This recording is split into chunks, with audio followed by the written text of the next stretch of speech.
Dig Radio, la radio qui vous écoute. Dans l'émission Femmes de Bretagne, je reçois maintenant Catherine Thibaudeau qui fait partie du conseil d'administration Femmes de Bretagne. Bonjour Catherine Thibaudeau. Bonjour. Est-ce que vous pouvez nous parler un peu du conseil d'administration? Qu'est-ce que vous faites au sein de Femmes de Bretagne? Alors en fait au sein de Femmes de Bretagne, qui est un réseau bénévole, donc on est 90 coordinatrices bénévoles, on a un conseil d'administration de bénévoles aussi. Et du coup, en fait, le conseil d'administration, lui, gère l'asso, il regarde un peu les directions aussi du réseau. Il gère aussi un petit peu les salariés de Femmes de Bretagne, puisqu'il y en a 3. Le réseau a déjà 7 ans maintenant, c'est bien ça? Oui, il a 7 ans et on est 1200 adhérentes sur les 4 départements bretons plus le 44 et on est 90 coordinatrices bénévoles.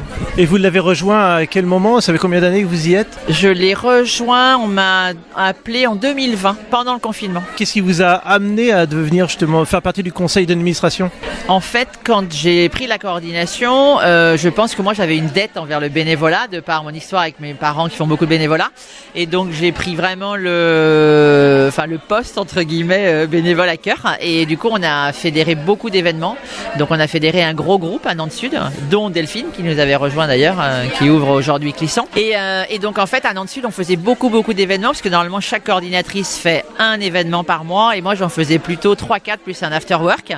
Et du coup il y avait une vraie dynamique qui a été lancée sur Nantes Sud et un peu sur Nantes d'ailleurs. Et du coup le conseil d'administration souhaitait avoir des coordinatrices qui intègrent pour pouvoir en fait avoir une remontée du terrain des coordinatrices, et pouvoir aussi que le conseil d'administration redescende aussi des infos sur les coordinatrices. Alors est-ce que vous aurez un devoir ou on va dire un œil sur ce qui va se passer sur Femmes de Bretagne Clisson? Alors j'ai pas cette volonté-là, puisqu'en fait moi la volonté était effectivement de recréer d'autres coordinations.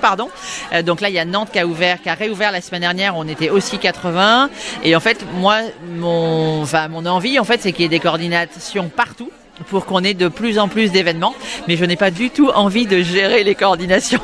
Je garde la mienne et c'est très bien. Chacun son travail, voilà. Est-ce que vous avez autre chose ou d'autres projets à nous annoncer au micro?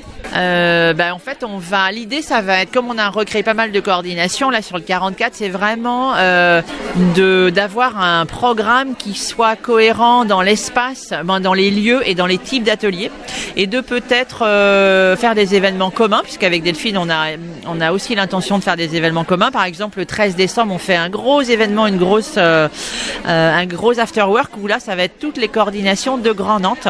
On va se retrouver. Merci beaucoup Catherine Thibaudeau d'avoir été à notre micro. Avec plaisir. Toute la journée, vous écoutez Dig Radio sur digradio.fr.